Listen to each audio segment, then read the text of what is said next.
No niin. Tuli ostettua tämmönen Bustersun R. Korotettu pitkärikiselle moottorille. Ei ole vielä moottoria, mutta hankinnassa oli tarkoituksena 30 tähän. Tuossa noin juuri eilen justiinsa hankittiin, niin ajattelin näitä päivitellä vähän tänne, että projektia, että kuin tää edistyy. On ite vähän tässä pessyt tätä ja jossain kohtaa olisi tarkoituksena miettiä vähän maalin väriä tohon. Ja sitten vähän näitä niittien korjailua, niistäkin sitten tulee varmaan omaa videoa. Ja tää on vähän tää sininen, ennen ollut kato keltainen tästä näin. Haalistunut ja lähtenyt tuota maalia. Niin ne olisi tarkoituksena maalata tossa näin. Joo, nyt on testattu nää niittien vuodot. Tossa nyt on ihan toi tyhjäsaukko, se niinku on kyllä vähän huono, kun menee niin helposti tukkoon, mutta kyllähän se nyt menettelee. Muutamat niitit täällä pikkusen vuosi. Ja sitten täällä olikohan se tossa kohtaa, juu. Täältä näin tihkuu vettä. Ja se pitäisi myös sitten paikkaa. En ole ihan varma vielä, että mistä se tuolta vuotaa. Voitais katsoa. Se on joko tästä näin loppuu tämmönen hitsisauma toho. Joko sieltä taikka sitten mistäköhän näkyskään se?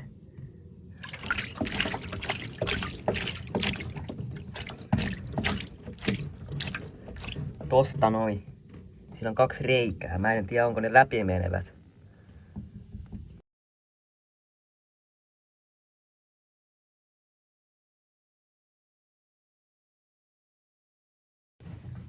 Ja sitten tosiaan tänne on joku entinen omistaja väsennyt tänne tämmösen levyn.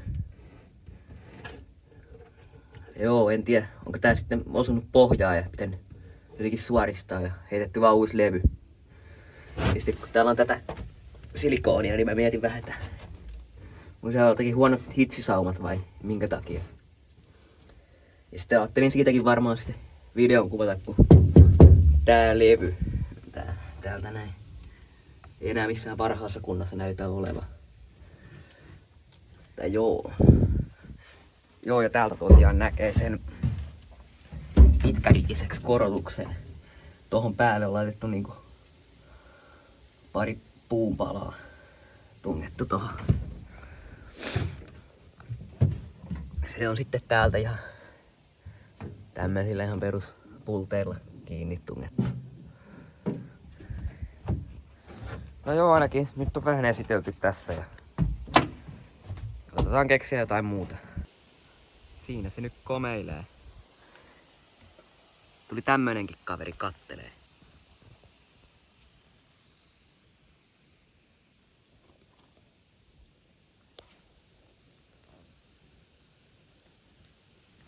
Siinä se vaan möllyttää ja kattelee maailmaa. No niin, nyt on putsattu tää sisältä. Mä oon ihan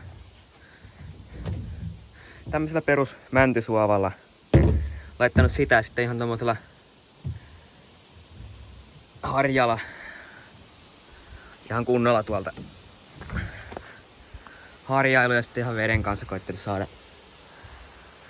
Kyllä se nyt vähän on tommoista pientä likaa, mutta on pikkusen puhtaampi nyt.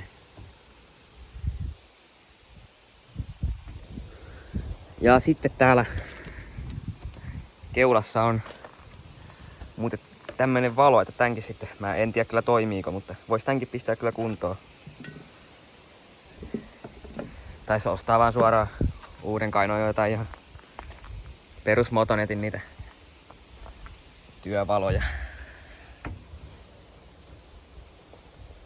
Sitten mä irrotin nää törmäyslistat tästä näin ja oli alla aika paljon likaa, niin mä sieltä ne ihan sillä mäntisuovalla ja harjalla niin putsasin ja sitten sen törmäyslistankin sisältä koitin vähän pestä.